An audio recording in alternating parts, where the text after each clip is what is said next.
My name is Hercule Poirot, and I am probably the greatest detective in the world.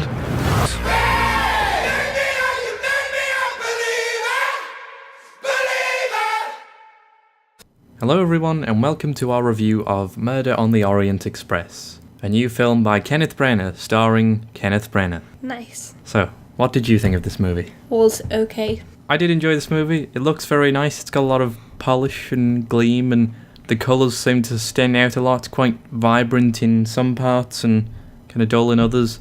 The director stated that it's because he shot this in film and not digitally, because that does make a difference. I don't know the exact complicated reasons why, but it does. It's all about affected and shit. Yeah. A lot of practical sets in this movie. It's very good. Yes. Mm-hmm. And an all-star cast. Probably too much though. Mm-hmm. A lot of star power. Yeah, the cast was good. It had like everyone, like Johnny Depp, Judi Dench, Penelope Cruz, Willem Dafoe, that nice face, Josh Gad, etc. People I forgot. Mm-hmm. You did good. I feel like if you're gonna do big stars like that, you need one or two. I feel like the amount they had, at least 8, I think. Yeah, I think of how many people were on the train? 12, 14? And 8 or something of them were fairly big stars. I don't know, choose a few celebrities. You don't need everyone to be a celebrity. I don't know. I didn't necessarily have such a problem with them being celebrities. It was just kind of, even though these are really well-known, very good actors, the lines were seemingly delivered just really strangely. That sentence that's what I mean.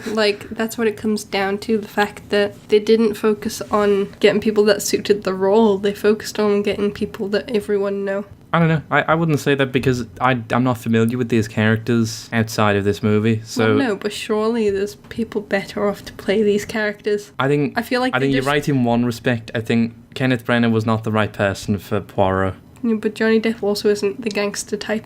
This felt like a play, didn't it? Yeah. I think you said this when we came out of this. There were just times when they kind of just exclaimed stuff. They were on a stage. They just shouted their kind of exposition and character development, and they were like, I'm the gangster type. It was about as subtle as that bit in the trailer where it pens through the cart and all their titles come up.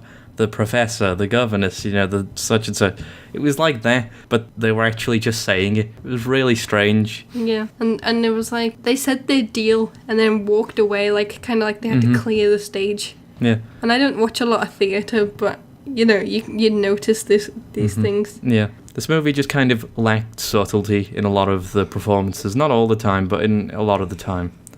And speaking of things that lack subtlety, Poirot's mustache. Fancy boy. Fancy boy. Jesus. That was some mustache. I know, it wasn't really an issue for me, but you seem to be focused on it. I'm very dead set against this because it was, I'm not attached to the character of Poirot. I've seen, 1 or 2 episodes of one of the shows. This character's been adapted a few times, but every time he always has quite a neat, tame, well-groomed moustache, whereas in this one they just hoovered up a load of fucking dust, took it off the thing, and just stuck it to his face, didn't they? No, but because it was neat. You're making it sound like they just stuck dirt on his face. They basically did. It was just dust and fluff, and it was just on there. I mean, it wasn't reasonable, and it definitely wasn't realistic, but...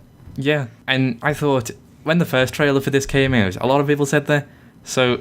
My thinking was, I know, they'll go back into this and they'll CG his mustache a little less ridiculous, because Hollywood's been known to do that from time to time. And it's not like this movie lacked CG. There was a fair amount of it in this. Practical sets. I mean, any CG heavy, but wasn't over the top or anything. It was... Yeah.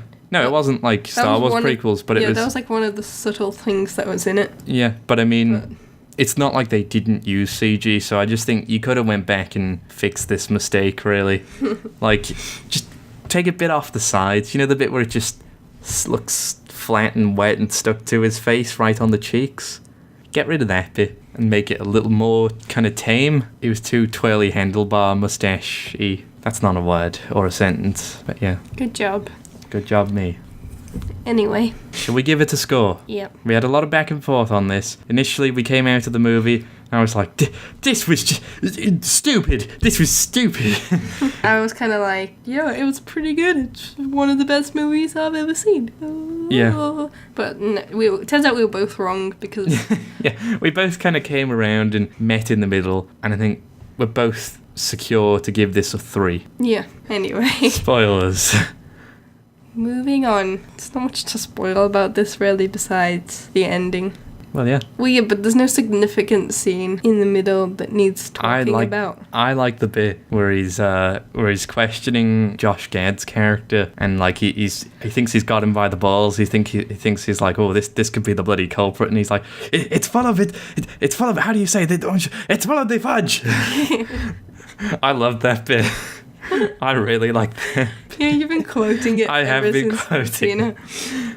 We saw this on a Friday, and we're recording this on a Sunday. Yeah. And I've just been like, it's full of the fudge.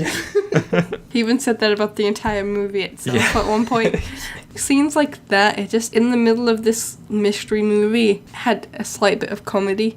And I'm okay with that, but it just, it was a little bit out of place at Like sometimes. him laughing at Dickens. Yeah. He'd just be there reading his book like... That was weird, like, he was just reading his book in bed and he would laugh to himself, but his laugh didn't even suit. It wasn't like a low chuckle to himself, he went... Yeah. Yeah. Like, out loud. Yeah. And it was like... Why? No one laughs like that on their own, really. It's either a really big laugh or a small chuckle. He had, like, this kind of, like, someone said something funny to him laugh. Mm-hmm. I mean, most people just go... when they're on their own and something's funny. I imagine a lot of you are watching at home going... to this video. Or not. Yeah. It's more like a... Just a fed up sigh. I understand that. But there was a bit in this movie, and I think there was a moral to this story that they were trying to teach. Because he's very adamant at the beginning, and he says this, and we thought this was weird. He comes out and says, there is good and there is evil, and there is nothing in between. Nothing. And he's very firm on that. Yeah, and it's like, are you serious? Have you ever been outside? Yeah. He says this outside as well. No, but he just basically says that morality is a black and white situation. There's no scale there. It either is or is not good. Mm-hmm. And then this whole point of the story is the development of how he learns that it's a scale. Yeah. I understand that he's probably got OCD superpowers or something like that. As do most genius detectives in novels and stuff and literature. But no. That's not how life is at all, and he should know this. I understand that there's more examples of it being a grayscale recently, but the thing is, even back in the 30s when this was set, there were grayscale situations in terms of morality. Mm-hmm. Good has been done for bad, and bad has been done for good. People are complicated. Yeah, and you stuff can't. like that. Granted, he probably only worked on the most severe cases that ever existed, where Yeah, it really- is definitely a crime. Really heinous motherfuckers. Although then again, he did solve the theft of a little kind of jewel thing in Jerusalem at the start of this movie, and that was the kind of, look, he did a detective. But even thinking about that, he didn't really go into the depths of why. So Yeah. even that situation could have been a grayscale. Maybe the person who stole it had a good reason to steal it. Yeah. Like he wanted money real bad, but didn't want to work for it. We've all been there. That does not make it a grayscale We've all situation. been there. So basically, he figured out the motive for the murder on the train, and everyone's got a link to it. So, and then because the motive was Johnny Depp's character did something bad, and To some guy named Armstrong and his daughter. Yeah, so then he was murdered for that. It was kind of like, well, they just killed a criminal for the sake of justice. So is it really bad? And that's his deal, basically. Like, should these people be punished for doing justice, kind of? The law would say yes.